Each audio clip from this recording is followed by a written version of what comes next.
ដែលឲ្យរូបបងបានជួបស្ងួនពេលវេលាใจដន់ឲ្យពួកយើងបានជួបជួនជួបអូនភ្លាមរូបបងក៏តាំងចិត្តគុំគួនលួយស្រឡាញ់រូបអូនបាត់ទៅហើ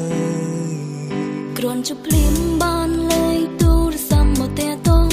តែក៏ឆ្ងល់បេះដូងអូនទទួលបងដោយមិនស្ទើរស្ទើរយូរទៅខ្លាចជាទម្លាប់ទូរស័ព្ទកាន់ជាប់ទាំងចាំមើល SMS ដែលជាប់លើចិត្តអូនហើយ Would you marry me Would you marry me ក្នុងរាត្រីនេះបងច្បាស់ក្នុងចិត្តហើយនឹងស្រីនាងដែលបងរំចាំលើពីមុខបងហើយគ្មានអ្នកណាផ្សេងឡើយក្រៅពីអូន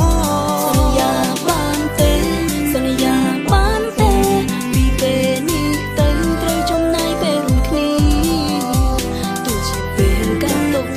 ឬក៏ពេលរីករាយใจរំលែករួមគ្នាដៃយើងទាំងពីរភ្ជាប់គ្នារហូត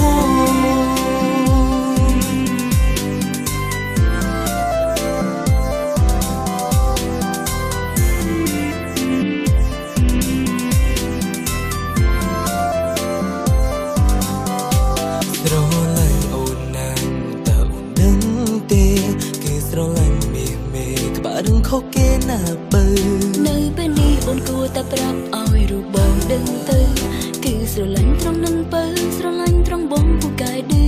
គ្រាន់តែភ្លាមទូរស័ព្ទទៅអូនចង់តាក់ទងតែក៏ឆ្ងល់បេះដូងអូនទទួលបងដោយស្ទើរស្ទើរយូរទៅខ្លាចជាទម្លាប់ទូរស័ព្ទកាន់ជាប់ចាំមើល SMS ដែលជាប់លើចិត្តអូនហើយ Would you marry me Would you marry me ក្នុងរាត្រីនេះបងច្បាស់ក្នុងចិត្តហើយក្នុងស្រីមានដែលបងរំចាំនៅពីមុខបងហើយគ្មានអ្នកណាផ្សេងឡើយក្រៅពីអូនសន្យាបានទេសន្យាបានទេ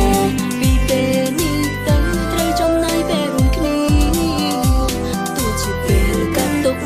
ឬក៏ពេលរីករាយใจរំលែករួមគ្នាដៃយើងទាំងពីរភ្ជាប់គ្នារហូត What to be What to be What to be What to be What to be What to be What to be